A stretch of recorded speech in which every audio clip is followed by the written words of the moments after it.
President Trump a short time ago telling Walmart that the company should, I'm quoting now, eat the cost, end quote, of higher tariffs. The comments come after the retail giant said this week that it would raise prices because of Trump's tariffs being too high. Walmart has more than 4,600 stores in the U.S. It's also the biggest private employer in the country with 1.6 million workers. Shares of Walmart fell as much as 5% Thursday morning after executives said the retail giant, known for its advertising of low prices, will have to start raising them later this month due to the high cost of tariffs. The announcement is a clear signal that U.S. President Donald Trump's trade war is filtering through to the American economy. Walmart, the largest retailer in the U.S., is facing pressure from import tariffs ranging from 10 to 30%. These tariffs target goods from China, Vietnam, and India. They impact over 1 million jobs and push consumer prices up by 5%, reducing the purchasing power of millions of American households. Tariffs on imported items like electronics, toys, and food products from China and other countries have substantially raised Walmart's input costs. Specifically, in the first quarter of fiscal year 26, Walmart's net income dropped from $5.1 billion to $4.49 billion, despite revenues reaching $165.61 billion, lower than expected. CEO Doug McMillon emphasized that tariffs have created significant cost pressures, forcing Walmart to shift production to Mexico and Southeast Asia to reduce expenses. The company plans to invest $6 billion to expand 1,500 stores in Mexico, creating 5,500 new jobs. This clearly demonstrates the direct impact of tariffs on profitability and corporate strategy in the U.S. This shift in supply chains abroad leads to a reduction in demand for labor in traditional manufacturing regions within the U.S. Walmart is also aggressively adopting automation, aiming for 65% of its stores to be serviced by automated technologies by 2026. While the company commits to maintaining overall employment levels by 2026, shifting workers into higher-paying roles, these changes still significantly affect the domestic labor market.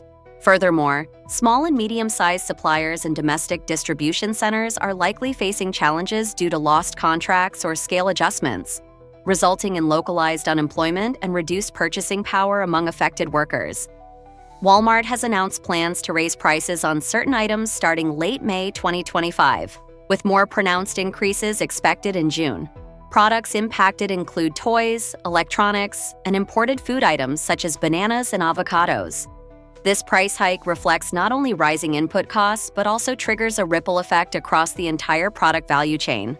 According to the Tax Foundation, current tariffs equate to an average tax increase of $1,200 per American household in 2025, reducing spending capacity, especially among middle and lower income groups, thereby negatively impacting economic growth.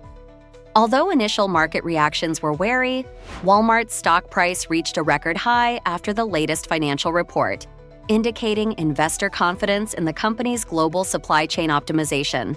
Approximately 60% of Walmart's grocery products are domestically sourced, maintaining a balance. However, the trend of shifting production abroad is increasingly evident. This shows that current tariff policies are not sufficiently attractive to retain businesses in the U.S., as companies prioritize cost reduction and operational efficiency on a global scale to remain competitive. Tariffs have increased production costs and pushed consumer prices higher, while negatively affecting jobs and the competitiveness of domestic manufacturing sectors. According to the Penn-Wharton budget model, tariffs could reduce U.S. GDP by 8%, lower average wages by 7%, and impose an average lifetime loss of $58,000 per household. The critical question remains how to balance protecting domestic industries with creating a flexible and sustainable economic environment. Trade policies must be designed with a long-term vision, not only safeguarding immediate interests, but also ensuring the competitiveness and stability of the U.S. economy in the future. Did you know that tariffs imposed by the Trump administration caused Amazon to lose over $13 billion in profits over just 3 years? Yes, that number sounds shocking, doesn't it? But is it entirely accurate? And what really happened behind the scenes when this e-commerce giant decided to pull out of the United States? Tariffs can be a powerful tool to protect domestic manufacturing and reduce reliance on imports. However, when rates reach as high as 145% on Chinese goods, plus an additional 10% on many other products, It becomes a sharp blade that can cut into profits and raise prices for consumers. Amazon imports roughly 70% of its goods from China, so the rising costs hit them hard. And who ends up paying for that? Exactly, the consumers. Higher prices mean lower purchasing power, which negatively affects domestic consumption. Amazon even planned to disclose the price hikes caused by tariffs, aiming for transparency. But the White House opposed this move, forcing Amazon to keep it quiet. This shows the tension between protectionism and transparency in a market economy. Quite an irony, isn't it? Global supply chains are complex networks optimized for low costs and fast delivery. But high tariffs and new rules, like removing duty exemptions for low-value goods, have shattered that balance. Amazon lost a critical logistics advantage and had to act fast. Their bold move, called the Silver Compass Project, involved shifting global headquarters to places like UAE, Singapore, and Ireland. They're swimming out to deeper waters to preserve profits and remain competitive in a volatile trade policy environment. This shows that tariffs don't just raise prices, they reshape the global economic map as major players relocate to adapt. These shifts also mean jobs and investments are moving away from traditional hubs, creating new economic centers in regions with more favorable trade conditions. Amazon's strategy reflects a broader trend where companies seek stability and predictability amid trade tensions. This constant adaptation is now a necessity for survival in a world of uncertain policies. Ultimately, the global supply chain landscape is being redrawn, with long-lasting effects on international commerce. Seattle, once the booming home base of Amazon's growth, is now feeling the ripple effects. As news of Amazon's exit broke, its stock plunged, housing demand dropped, dragging real estate values down. Small businesses dependent on Amazon employees' spending saw sales fall, facing closures or layoffs. Municipal tax revenues dropped, putting pressure on funding for infrastructure and public services. Thousands of workers now face uncertainty. They must decide whether to relocate or search for new jobs in a shifting market. It's a tough lesson on the risks of urban development relying too heavily on just a few corporate giants. Amazon is not alone in this struggle. Other giants like Apple, Tesla, and Walmart are also reassessing their supply chains and operations to minimize tariff costs and maximize flexibility. The trend of moving production and headquarters overseas to benefit from tax breaks, modern infrastructure, and lower costs is becoming increasingly common. This shifts the balance of economic power between nations and presents a challenge for the U.S. to remain an attractive hub for global corporations. Amazon's exit offers a crucial lesson. High tariffs are not always the best answer. While aiming to protect domestic industries, excessive tariffs can increase production costs, weaken company competitiveness, and push business activities abroad. To retain major corporations and ensure sustainable growth, U.S. policymakers must strike a balance between protecting domestic interests and fostering a favorable business environment that encourages innovation and long-term investment. Adapting to globalization, diversifying supply chains, and enhancing competitiveness are key factors in maintaining the U.S.'s position as an economic leader. Ryan, Ford CEO Jim Farley recently said in an interview that he was concerned the tariffs would have a devastating impact on the U.S. auto industry and benefit foreign competitors. Is that your view? Yeah, the auto industry is already hurting from steel tariffs, which are raising their input costs. That alone can add a few $100s to the sticker price of a new car. If you add 25% tariffs, even for an American producer like Ford. And this is very modest. What we're going to be doing is a 25% tariff on all cars that are not made in the United States. If they're made in the United States, there's absolutely no tariff. Ford is facing a massive loss of $1.5 billion in 2025, resulting in the closure of major manufacturing plants in Chicago and Michigan. Thousands of workers have suddenly lost their jobs. Are the 25% tariffs on imported auto parts the solution to protect the American auto industry? Or are they causing more harm by destroying jobs and threatening the sector's future? The government has imposed a 25% tariff on imported auto parts and vehicles from countries like Mexico and China. As a direct consequence, Ford has been forced to raise vehicle prices by nearly $2,000 per unit. This substantial price increase immediately reduces Ford's competitiveness in the market. Consumers facing higher prices may delay purchases or switch to competitors not affected by such tariffs, causing a decline in sales. Ford now expects to lose approximately $1.5 billion this year, To manage costs, the company has announced the closure of important production plants, significant cuts in manufacturing output, and widespread layoffs. This issue is not temporary.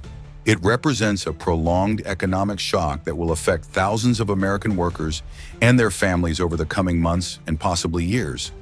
Ford's difficulties do not exist in isolation. Major automakers like General Motors, Stellantis, and others are similarly impacted. The North American automotive supply chain, once tightly integrated and efficient, is now experiencing significant breakdowns. The just-in-time manufacturing system, which relies on parts arriving exactly when needed to minimize inventory costs, is severely disrupted. Delays caused by tariffs, customs inspections, and border congestion mean essential components are held up longer than expected. This disruption forces assembly lines to halt temporarily or slow down, leading to lost productivity and job cuts. It's estimated that millions of vehicles could be delayed or produced at lower volumes, impacting both suppliers and consumers. The America First trade policy, championed by President Trump, aims to protect domestic jobs by imposing tariffs and encouraging companies to bring production back to the U.S. However, the automotive supply chain has been developed over decades and spans across the U.S., Canada, and Mexico in a highly interconnected manner. Suddenly reversing this system is not simple. The disruption caused by sudden tariff hikes resembles shaking the hive of a well-organized network.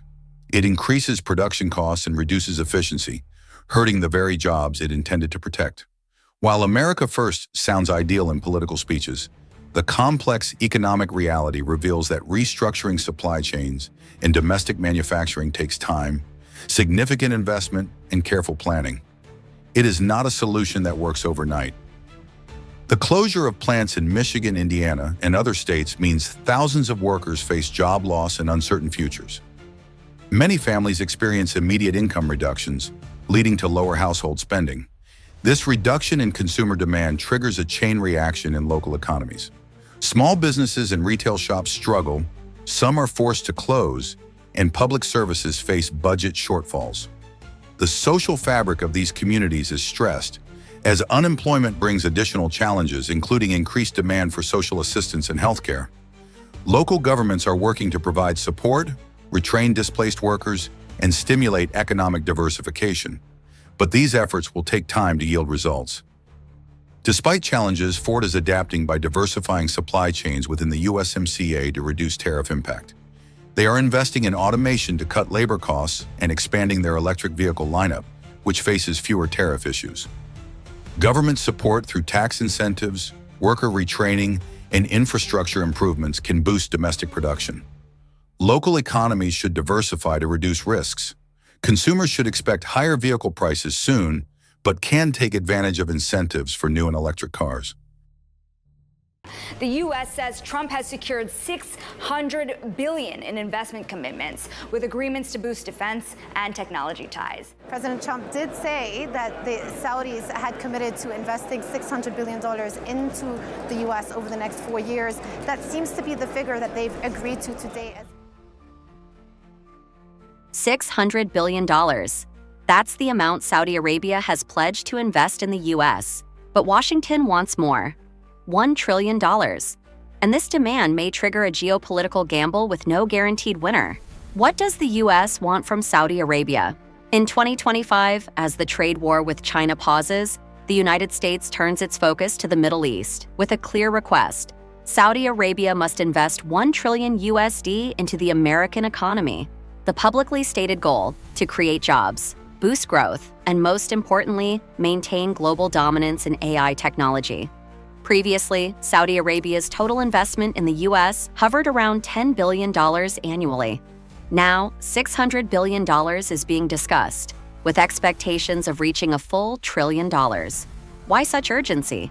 Because the U.S. faces financial shortfalls, soaring debt, and a critical need to outpace China in tech. But Saudi Arabia is still tied to China. Even as the U.S. seeks stronger ties, China remains Saudi Arabia's largest customer. In 2024, China imported 1.6 million barrels of oil per day, making up 80% of total Saudi exports to China. In 2023, that trade yielded Saudi Arabia a $30 billion surplus. a lifeline against their mounting budget deficits, China's doing more than just buying oil. It's building deep strategic roots in the region, and the longer Saudi stays with China, the harder it becomes to align with America. Saudi Arabia's budget is stretched thin. Despite vast oil wealth, Saudi Arabia is quietly in financial distress. Since Q3 of 2022, it has posted consecutive budget deficits, reaching a record $15.7 billion shortfall in Q1 2025. April's oil crash only worsened matters. To stay afloat, the kingdom is issuing more debt, relying on bonds to fund operations. Meanwhile, Saudi is pouring nearly $2 trillion into domestic megaprojects, most notably Neom, a futuristic desert city costing at least $1.5 trillion. So, where will another $1 trillion come from? The answer may be, it won't. The U.S. is running out of options. U.S. Treasury yields have surged to 4.5%, echoing levels from earlier market panics. If Washington keeps issuing bonds to fund tech ambitions, inflation could spike again, the dollar may drop, and investor confidence could collapse.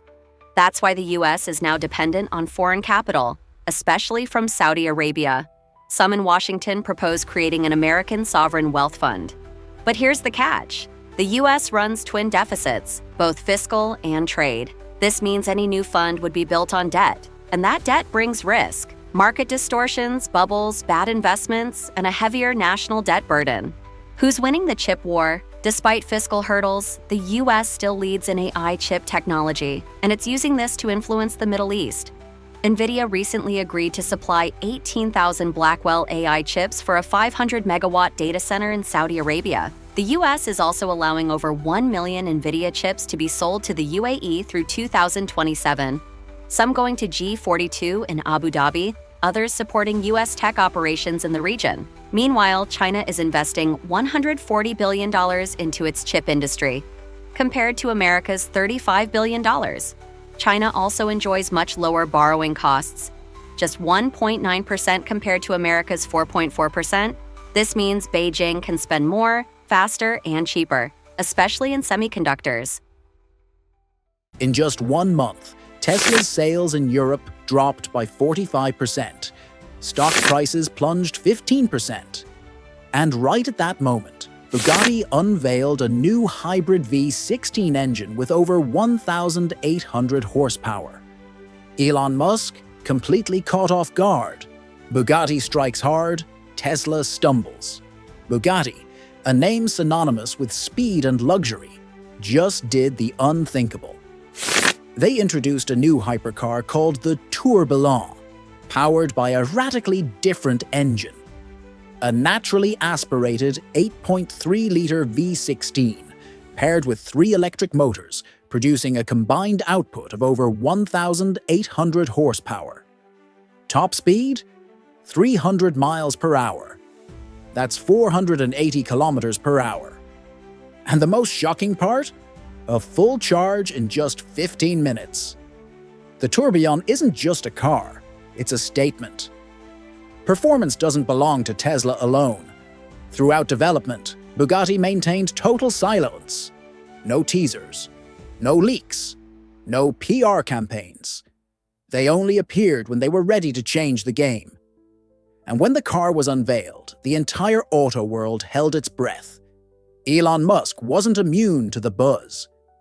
According to an industry insider, he watched the launch live.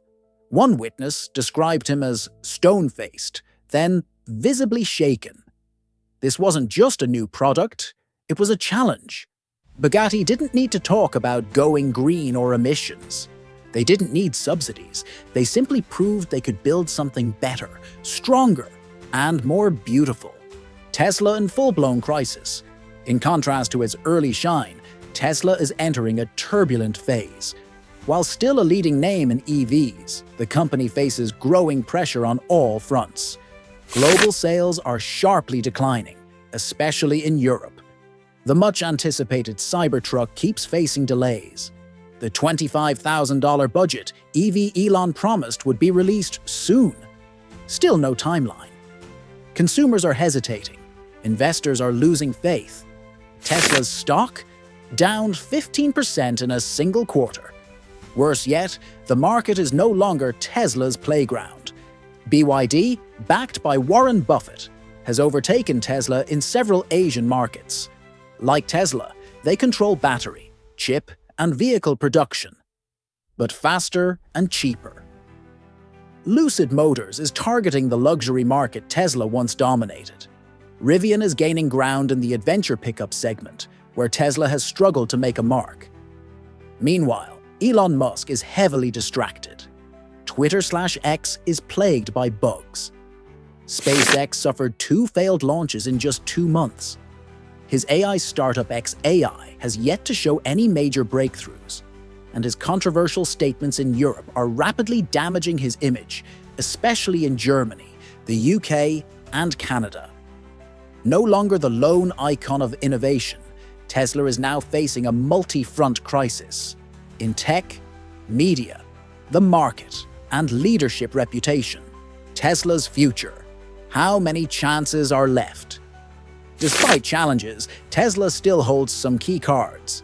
The 4680 battery promises longer range, lower costs, and faster production. Its supercharger network is opening to other brands, turning expenses into revenue. Tesla is also pushing Dojo, its supercomputer for self-driving AI, aiming to build a full robo-taxi fleet.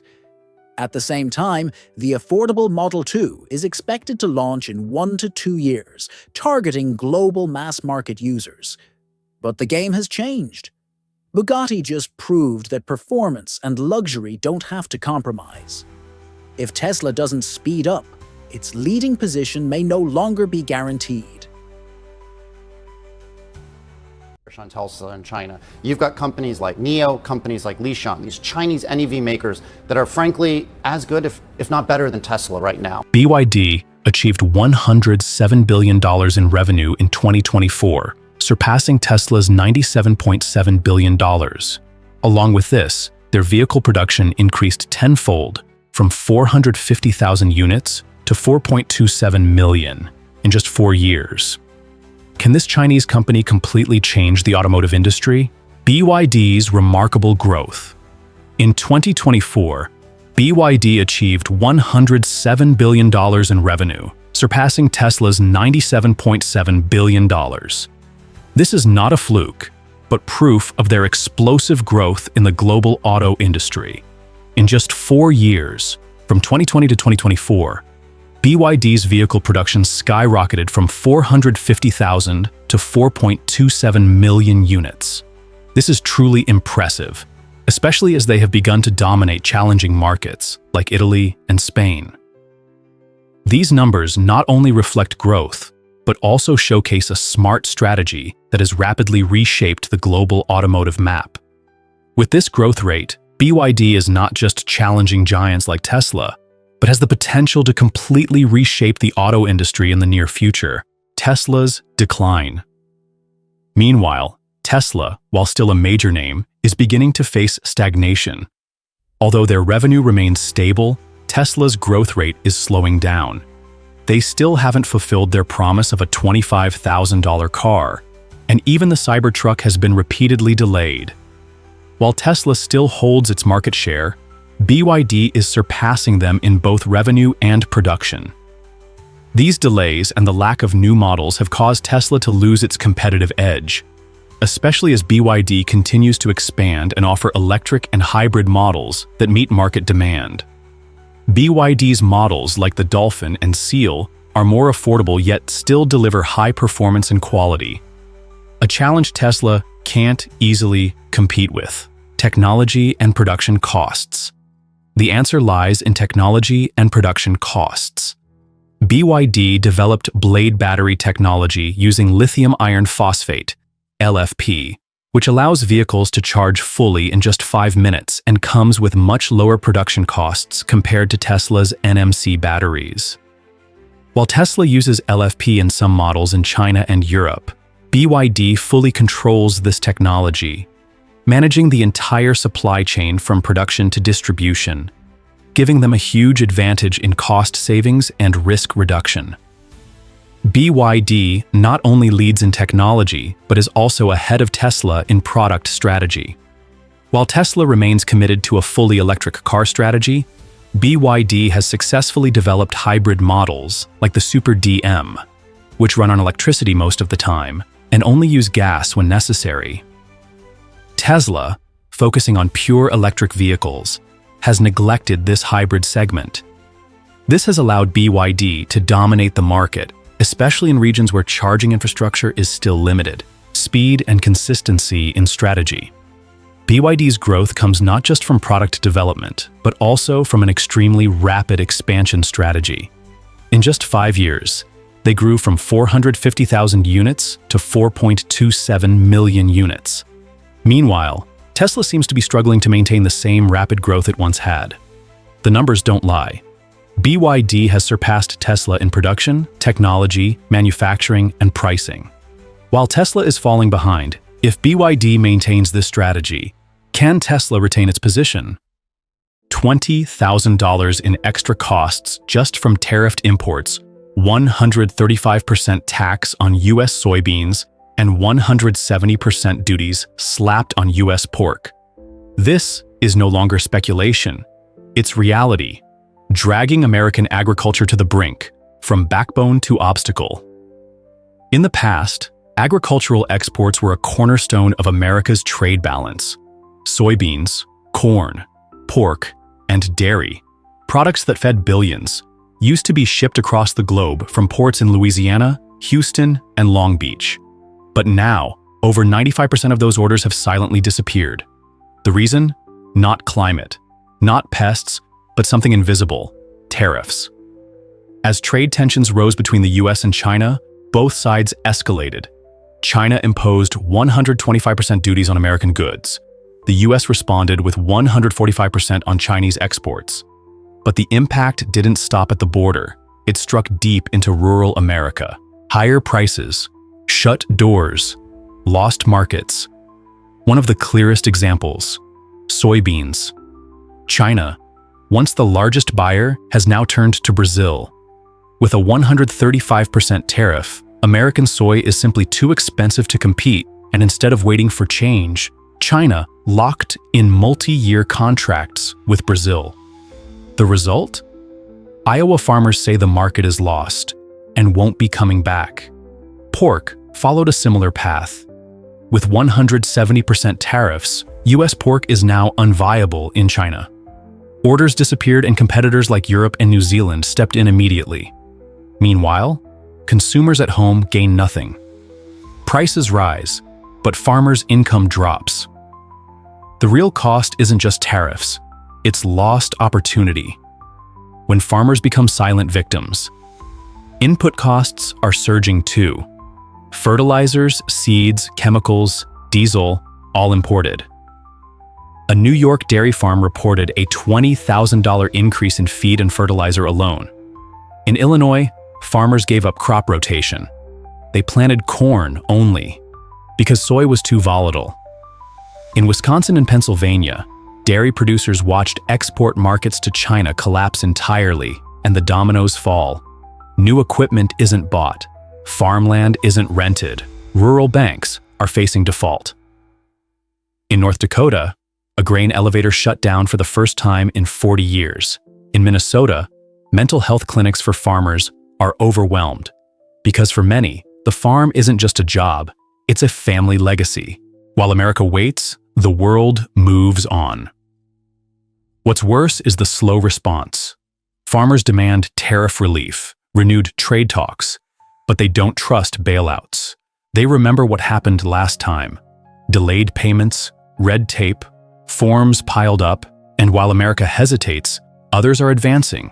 Brazil builds inland ports, expands railways for faster soybean exports. New Zealand and Australia sign fresh meat and dairy trade pacts with Asia. India starts shipping cheap rice and cotton to Africa and Southeast Asia. Even smaller countries like Vietnam are locking down contracts for coffee and fruits with Europe. These aren't temporary replacements. They're long-term relationships. Why is that dangerous? Because in global trade, trust and consistency matter more than price. Once that trust is lost, buyers rarely come back.